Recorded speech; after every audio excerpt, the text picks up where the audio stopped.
तर धिरडे कसे बनवायचे ते मी आज तुम्हाला दाखवणार आहे। त्याच्यासाठी मी इथे पाऊण वाटी इथे गव्हाचं पीठ घेतलेलं आहे।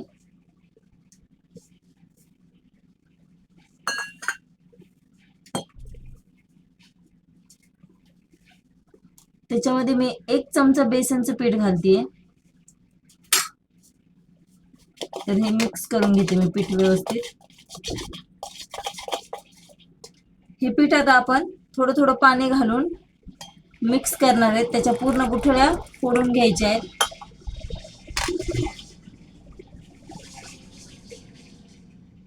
तर थोडं थोडं पाणी घालून हे पीठ आपल्याला भिजवून घ्यायचंय।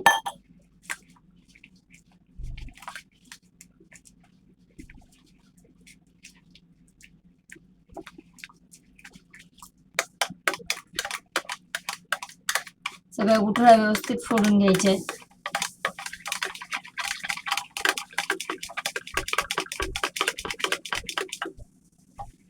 आणखी थोडं पाणी घालूयात।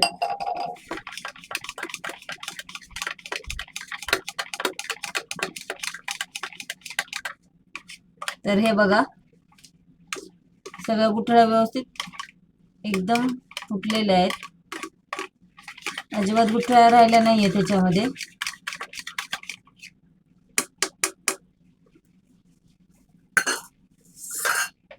आता आपल्याला ह्याच्यामध्ये मी ते एक छोटा कांदा घेतलाय बारीक कट करून, हिरवी मिरची घेतलेली आहे, 2 हिरव्या मिरच्या आहेत, एक छोटा टोमॅटो घेतलाय बारीक कट करून, कोथिंबीर घेतली आहे।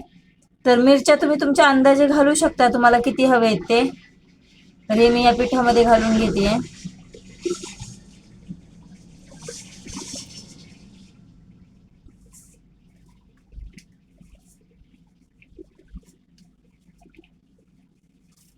मीठ घालायचं आपल्याला ह्याच्यामध्ये।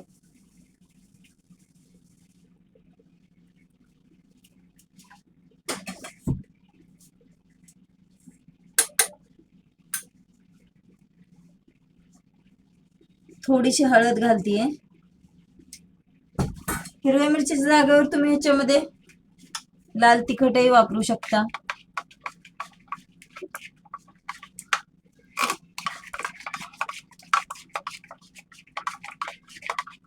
तुम्ही ह्याच्यामध्ये पालकाची भाजी वगैरे पण घालू शकता। पालकाची भाजी, गाजर, पत्ताकोबी खूप छान टेस्टी लागतात। त्यामध्ये आणखी थोडंसं पाणी घालते।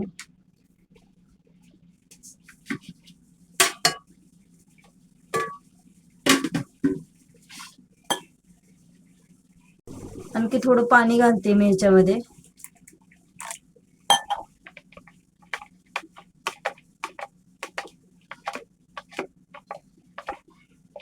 तर हे बघा एवढं असं पातळ बनवायचं, हे जास्त असं घट्ट नाही बनवायचं।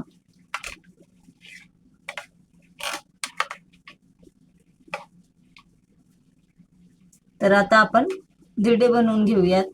जर तुम्ही ह्याच्यामध्ये रवा वगैरे घातला तर ते पीठ 15 ते 20 मिनिटं भिजवायला लागतं। जर फक्त गव्हाचं पीठ, बेसन पीठ घेऊन जर बनवलं तर ते तुम्ही भिजवलं पीठ की लगेच बनवू शकता। तर मी लगेच बनवायला घेते धिरडे। तर इथे मी तवा गरम करायला ठेवलाय, त्याला तेल लावून घ्यायचंय।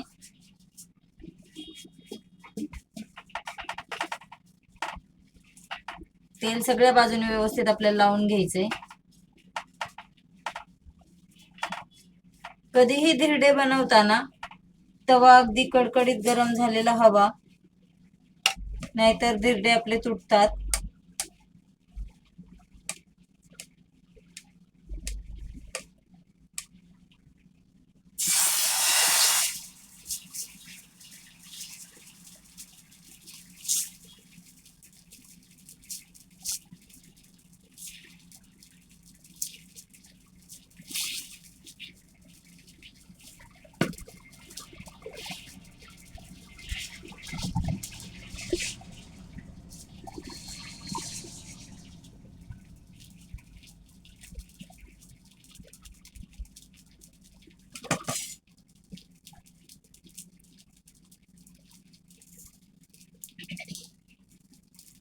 तर मी साइडने थोडं थोडं तेल सोडून घेते।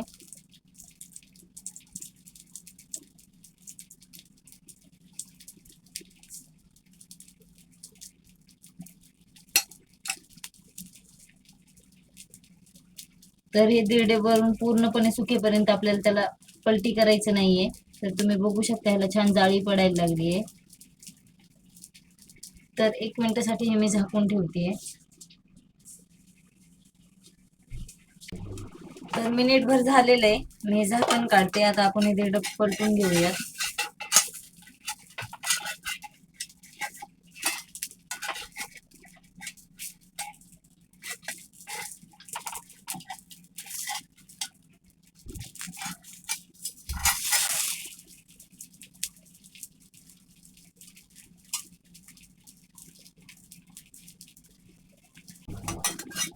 तर तुम्ही बघू शकता किती छान असं दिरडं झालंय आपलं, मस्त.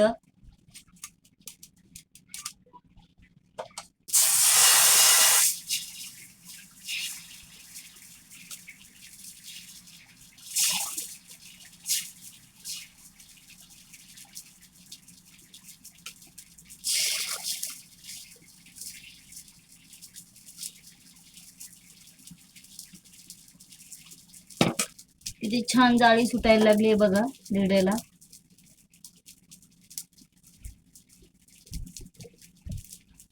तर हे बघा, अशाच प्रकारे आपल्याला सगळे दिरडे बनवून घ्यायचे आहेत. दिरड्याची रेसिपी एकदा नक्की ट्राय करून बघा.